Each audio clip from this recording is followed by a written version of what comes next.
कर्म का हिसाब होता है वैसे भुगतान।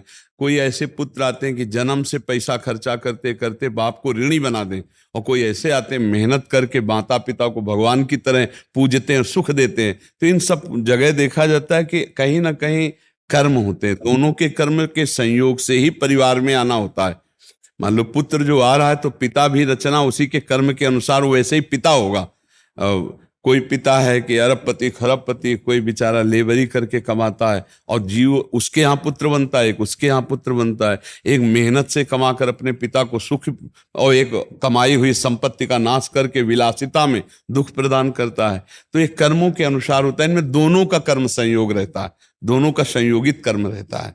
अगर पिता पुण्यात्मा है और पुत्र पापात्मा है तो कोई ना कोई पूर्व का पाप है उसे भोगना पड़ेगा। अगर पिता दुष्ट स्वभाव का है और पुत्र सही स्वभाव का है, कोई न कोई पाप ऐसा है जिसको ऐसा पिता मिला, क्योंकि दुख भोगना पड़ेगा उसे। तो इसलिए कर्म संयोग दोनों का होता है, पुत्र का और पिता का दोनों का संयोग होता है। आप समझ पा रहे जी? हनुमान प्रसाद जी। राधे राधे। राधे राधे महाराज जी। महाराज जी मेरा प्रश्न है, महाराज जी गीता में कहा गया है कि हमें अपने सभी कर्म निष्काम भाव से करने चाहिए, अर्थात फल की इच्छा नहीं रखनी चाहिए। मैं किस प्रकार निष्काम कर्म करूं, कृपया मेरा मार्गदर्शन करें, क्योंकि कर्म करते समय फल की इच्छा स्वतः ही मन में आ जाती है। हाँ, आ जाने दो। उस फल में अगर समान भाव रख पाओ तो निष्कामता आ जाएगी। सुख दुखे समय कृत्वा लाभा लाभो जया जयो। हम कर्म कर रहे हैं, कोई भी कर्म करता है तो सुख की इच्छा होती ही है। अगर हम सुख की इच्छा में समान भाव ले आए तो हम निष्कामता की ऊंचाई पर चढ़ सकते कि मैंने प्रयास तो किया, वही कर्मण्येवाधिकारस्ते मां फलेषु कदाचन, ये भाव आना ही पड़ेगा। हम उन्नति के लिए, विजय के लिए, लाभ के लिए, सुख के लिए ही कर्म करते हैं, पर पूर्व प्रारब्धानुसार दुख मिलता है, हार हो जाती है, हानि मिल जाती है, तो हमें उस समय भगवान का विधान मानकर कि हमारे कर्म को पावन करने के लिए जो पूर्व कर्म है अपावन, उसको पावन करने के लिए भगवान ने फल में विपरीतता प्रकट कर दी। मेहनत तो हमने बहुत की, प्रयास तो हमने बहुत किया, तो संतोष धारण कर ले तो धीरे धीरे निष्कामता आ जाएगी। नहीं तो हर कर्म कामना से ही होता है। आप बचपन से अभी तक देख लो, और जब शुद्ध ज्ञान हो जाएगा तब कर्म होंगे पर कामना नहीं होगी। अभी कामना से ही कर्म हो रहे हैं। शुद्ध ज्ञान का मतलब है ये जब पता चल जाएगा कि आप साक्षी हैं, आप कर्ता नहीं हैं। तीन गुणों से प्रेरित होकर अंतःकरण संकल्प बनाता है और शरीर इंद्रियों सहित क्रियान्वित होता है। आप केवल उसके दृष्टा मात्र हैं। आप समझ पा रहे हैं? जो स्थूल शरीर, सूक्ष्म शरीर, कारण शरीर से परे आपका स्वरूप है। आप अकर्ता हैं, आप दृष्टा मात्र हैं। गुणानुगुण वर्तन्ते, गुण के अनुसार कर्म हो रहा है, पर ये ज्ञान अपने को है नहीं। अपने को ये ज्ञान है कि मैं पुरुष हूं, मैं स्त्री हूं, मैं भोगता हूं, मैं करता हूं, यही जन्म मृत्यु का कारण है। अब इससे कैसे बचें? तो जो भी कर्म करें, सकाम या निष्काम, उसको भगवान को समर्पित कर दें। इससे बहुत जल्दी लाभ हो जाएगा। इससे निष्कामता, यत करोषि, ये तो सर्वाणि कर्माणि मयि सन्न्यस्य मत्पराः अनन्ये नैव योगेन माम ध्यायन्तु उपासते। भगवान कहते हैं ये तो सर्वाणि शब्द है। निष्काम, सकाम, भजन के, संसार के जो भी कार्य हैं वो सब भगवान को अर्पित कर दो। चाहे व्यापार हो, नौकरी हो, किसानी हो, खाना पीना हो, जो भी कार्य हैं हर मिनट को भगवान के चरणों में समर्पित कर दो। तो आप निष्काम भक्ति से जो प्रेम लक्षणा भक्ति मिलती है, निष्काम कर्म से जो बंधन मुक्त कराने वाला ज्ञान मिलता है, वो आपको प्राप्त हो जाएगा पक्का। नाम जप करते हुए हर कार्य करो और हर कार्य को भगवान के चरणों में समर्पित कर दो।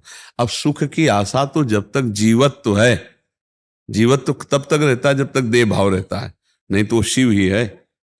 ये भी बात समझ लो, जो अंदर बैठा है वो शिव ही है। जो आप है ना, वो परमात्मा स्वरूप है आपका। ईश्वर अंश जीव अविनाशी चेतन अमल सहज सुख राशि। तो ये मलयुक्त देह है, जड़ देह है, विनाशी देह है, दुखमय देह है। आप अविनाशी हो, चैतन्य हो, निर्विकार हो, तो ये आप अपने को भूलकर जो देह मान लिए, यही अज्ञान है।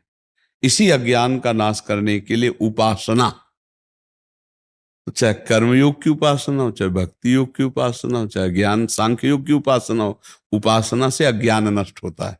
गुरुदेव केवल सुन करके हाँ बैठ के बहुत विकार दूर हो गए, आपको सुन करके। हाँ, सुन के ही तो भगवत प्राप्ति के मार्ग में बढ़ना होता। श्रवण सुजस सुनियायऊ प्रभु भंजन भवभीर। भगवान का साक्षात्कार सुन के ही हो रहा विभीषण जी को, नहीं कह रहे ना, श्रवण सुजस सुनियायऊ प्रभु भंजन भवभीर, त्राहि त्राहि आरति हरन शरण सुखद रघुवीर। ये तो भगवान जब कृपा करते हैं तब भागवतिक बातें सुनने को मिलती, जिससे अपना कल्याण होता है। अपनी वासना की पूर्ति के लिए प्रवचन करना एक अलग क्षेत्र हो जाता है, और वासनाओं का नाश करने के लिए जो भगवत चर्चा होती है वो भगवान की प्राप्ति कराती है। तो जब द्रवई दीन दयालु राघो तो साधु संगति पाइए। जब भगवान किसी जीव पर अपनी तरफ से प्रसन्न हो जाते हैं तो उसे संत समागम दे देते हैं। उमा संत समागम समन लाभ कछु आन। संत समागम के समान कोई लाभ नहीं। इतना कह दिया गया, तात स्वर्ग अपवर्ग सुख धरी तुलाय कंग, तूलन ताय सकल मिल जो सुख लव सत्संग।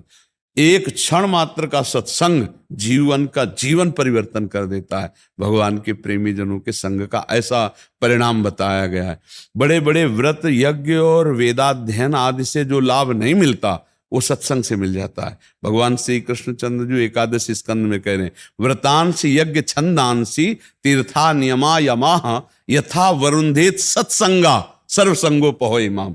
बड़े बड़े व्रत और वेदों का स्वाध्याय और धर्मानुष्ठान से जो लाभ नहीं मिलता वो सत्संग से में। सत्संग क्या करता है? सीधे सर्वसंगोपहो इमाम, समस्त असंगता प्रदान करता है। ये नशा छोड़ो, ये गलत काम छोड़ो, ये छोड़ो, ये छोड़ो, और छोड़ते छोड़ते वो शुद्ध बुद्ध परमात्मा में लग जाता है। ये सत्संग की बड़ी महिमा है। तो भगवान जब कृपा करते तो सत्संग देते। सुत दारा धन लक्ष्मी तो पापियों के घर होए, संत समागम हरि कथा तुलसी दुर्लभ दोए। तो ये नाम जप करो और अपने कर्मों को भगवान को समर्पित करो। देखो, अग्नि का एक प्रभाव है, वो अपना रूप दे देती है। चाहे लोहा डालो, चाहे लकड़ी डालो, और चाहे बिष्ठा जाए, ध्यान देला, चाहे कूड़ा करकट जाए, सबको अग्नि पवित्र करके भस्मसात कर लेते, आत्मसात कर लेते।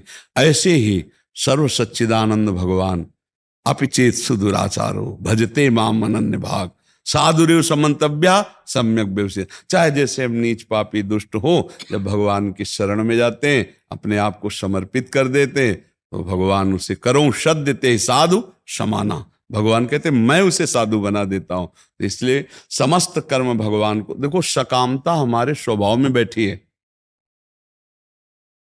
कुछ भी करने के पहले हमें लाभ क्या मिलेगा हम सोचते हैं, हम सब सोचते हैं। आप देख लिए, कुछ भी करने के पहले आएगा। वो सिद्ध पुरुष की बात अलग है, नहीं सबसे पहले आएगा। हम अगर वृंदावन जा रहे हैं तो हमें लाभ क्या मिलेगा? हम कुछ भी करें पहले तो हम पहले परिणाम सोचते हैं। बस परिणाम में हम थोड़ा सम रहना सीख जाए, और वो होगा भगवान को जब कर्म समर्पित करोगे तो आपको क्षमता दे देंगे। सुख दुखे समय कृत्वा लाभा लाभो जया जयो। लाभ और हानि में, जय और पराजय में, सुख और दुख में हम थोड़ा भगवान की कृपा देखना शुरू करें तो समानता का भाव आ जाएगा, और इसी जन्म में भगवत प्राप्ति हो जाएगी। जो निष्काम कर्म से प्राप्त होता है उससे ज्यादा महामहिम अच्युत भावना से प्राप्त होता है। सकाम है लेकिन भगवान को समर्पित कर दिया।